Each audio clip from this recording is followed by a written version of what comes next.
بسم اللہ الرحمن الرحیم۔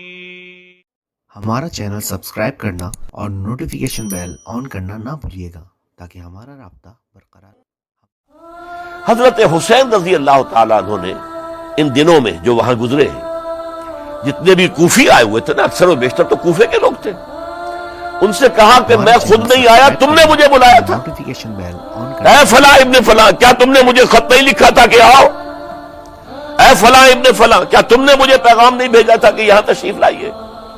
اور دیکھو میرے پاس تمہارے خطوط موجود ہیں۔ وہ ایک تھیلا جس میں کہ خطوط ہے وہ بھی لا کے میدان میں رکھ دیا۔ 20 جو ہے خاندان بنی ہاشم میں سے شہید ہوئے۔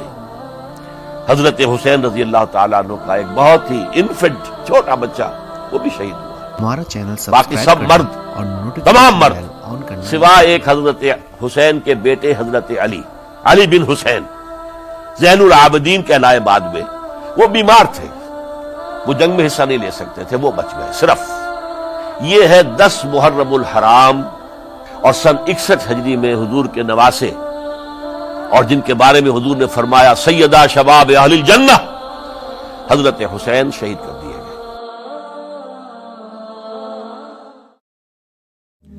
کوفہ چونکہ حضرت حسین کے پاس پیغام آ رہے تھے کوفے سے، چونکہ کوفے کو حضرت علی نے دار الخلافہ بنا لیا تھا، اور وہاں سمجھا جاتا تھا کہ حضرت علی کے ہمدرد اور حضرت شیعان علی جنہیں ہم کہیں، ان کے ساتھی ہم خیال یہ لوگ ہیں کثرت کے ساتھ، اور وہاں سے اب خطوط کا تانکا شروع ہو گیا، آپ یہاں آئیے، ہم بےتاب ہیں، آپ کا استقبال کریں گے، آپ کے ہاتھ پر بیعت کریں گے، تاکہ یہ جو قیصر و کسریٰ کی سنت شروع ہو رہی ہے اس کو روکا جا سکے۔ وہ تانتا بنا ہوا ہے خطوط کا۔ تو حضرت حسین رضی اللہ تعالیٰ عنہ نے فیصلہ کر لیا کہ میں کوفے جاؤں گا۔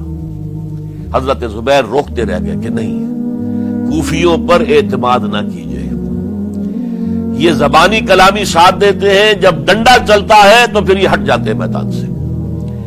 اور حضرت حسین رضی اللہ تعالیٰ عنہ بامروت انسان، شریف النفس انسان، کیسے ممکن تھا غیرت مند غیور انسان وہ کیسے ان کی بات کو رد کر دیتا؟ لہذا اچھا ہمارے چینل کو سبسکرائب کریں اور بیل آئیکن دبائیں۔ آگے بڑھتے چلے گئے، کربلا میں پہنچ گئے، جو کچھ وہاں ہوا ہے پھر آپ کو معلوم ہے۔ اس میں یہ بات ہے، پہلے 1000 کا لشکر بھیجا تھا عبید اللہ ابن زیاد نے، اس پر حضرت حسین رضی اللہ تعالیٰ عنہ نے جو باتیں کہیں وہ کچھ اثر انداز ہو گئی۔ ان کا افسر جو تھا حر بن یزید تمیمی، وہ بعد میں حضرت حسین کا حامی ہو گیا، اور حضرت حسین کے ساتھ ہی اس کو بھی شہادت نصیب ہوئی۔ پھر دوسرے کو بھیجا عمرو ابن سعد بھی ایک بڑی عظیم شخصیت کا بیٹا تھا، حضرت سعد ابن ابی وقاص جو فاتح ایران تھے، اور جن کو غزوہ احد کے موقع پر حضور نے فرمایا تھا کہ اے سعد تیر چلاؤ، میرے ماں باپ تم پر قربان، جبکہ احد میں گھیراؤ کر لیا تھا حضور کا، اور کفار قتل کرنے کے لیے ہجوم کر رہے تھے، اور کچھ حضرات تیر چلا کے انہیں پھینک رہے تھے، دور جو ہے ہٹا رہے تھے، ان میں سے حضرت سعد ابن ابی وقاص بھی تھے۔ پھر وہ فاتح ایران تھے، اسی لیے گورنر بن گئے تھے ایران کے۔ سعد جو ہے ان کا بیٹے، یہ عمرو جو ہے، یہ اب ایک بڑے صوبے کا گورنر بھی تھا، اس وقت 4000 آدمی دے کر بھیجا، وہ بھی نرمی کرتا رہا، اس نے کوئی تشدد نہیں کیا، اس کے اندر بہرحال اپنے عظیم باپ کے خون کا کچھ اثر تھا۔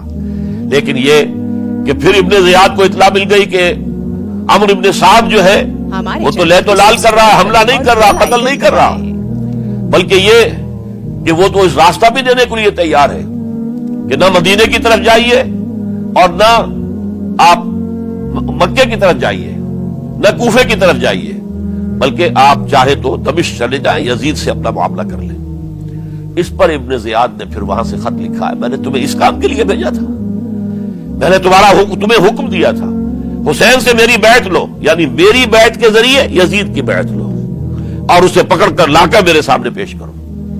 لہذا پھر اس نے ایک بہت خوخار شخص کو زیادہ فوج دے کر بھیجا، اور وہ جو ہے اس نے آ کر جو ہے شمر نے پھر اس نے فیصلہ کن معاملہ کیا۔ حضرت حسین رضی اللہ تعالیٰ عنہ نے ان دنوں میں جو وہاں گزرے ہیں، جتنے بھی کوفی آئے ہوئے تھے نا، اکثر و بیشتر تو کوفے کے لوگ تھے، ان سے کہا کہ میں خود نہیں آیا، تم نے مجھے بلایا تھا، اے فلاں ابن فلاں کیا تم نے مجھے خط نہیں لکھا تھا کہ آؤ؟ اے فلاں ابن فلاں کیا تم نے مجھے پیغام نہیں بھیجا تھا کہ یہاں تشریف لائیے؟ اور دیکھو میرے پاس تمہارے خطوط موجود ہیں، وہ ایک تھیلا جس میں کہ خطوط ہے وہ ملا کے میں ڈال دیا۔ یہ حضرت حسین رضی اللہ تعالیٰ عنہ کی شرافت اور اپنی صاف دلی، کوئی اس کے اندر عیاری نہیں تھی ان کے اندر، معاذ اللہ ثم معاذ اللہ، لیکن یہ کہ اس کا نتیجہ اچھا نہیں نکلا۔ نتیجہ کیا نکلا؟ اب انہیں پتا چل گیا کوفیوں کو، اگر اب حسین زندہ دمشق پہنچ گئے یزید کے پاس تو یہ ہم سب کا بھاڑا پھوڑ دیں گے، ہماری شامت آ جائے گی، لہذا اب تو کسی صورت انہیں زندہ نہیں رہنے دینا۔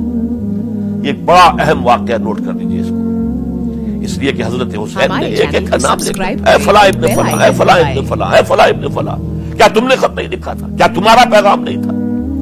اب انہوں نے دیکھا کہ یہ بھانڈا اگر یزید کے ہاں جا کر پھوڑ دیا گیا تو پھر ہماری خیر نہیں ہوگی۔ یہی وجہ ہے حضرت حسین کو شہید کرنے کے بعد، یہ نوٹ کر لیجئے، 72 آدمی تھے کل، جس کو کہہ لیں لشکر حضرت حسین کا رضی اللہ تعالیٰ عنہ، ان میں سے 20 خاندان بنی ہاشم کے چشم و چراغ تھے۔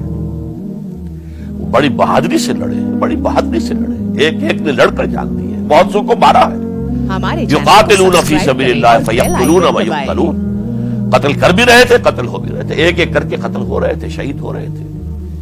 20 جو ہے خاندان بنی ہاشم میں سے شہید ہوئے۔ حضرت حسین رضی اللہ تعالیٰ عنہ کا ایک بہت ہی انفنٹ چھوٹا بچہ وہ بھی شہید ہوا ہے۔ باقی سب مرد، تمام مرد، سوائے ایک حضرت حسین کے بیٹے حضرت علی بن حسین زین العابدین کہلائے بعد میں، وہ بیمار تھے، وہ جنگ میں حصہ نہیں لے سکتے تھے، وہ بچ گئے صرف۔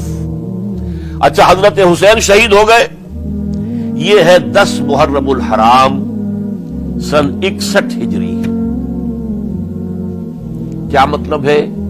حضور کے انتقال کے ٹھیک 50 برس بعد، سن 11 ہجری میں حضور کا انتقال، اور سن 61 ہجری میں حضور کے نواسے، اور جن کے بارے میں حضور نے فرمایا سیدہ شباب اہل الجنہ، حضرت حسین شہید کر دیے گئے۔ اور اس کے بعد اس لشکر نے خیموں کو آگ لگا دی۔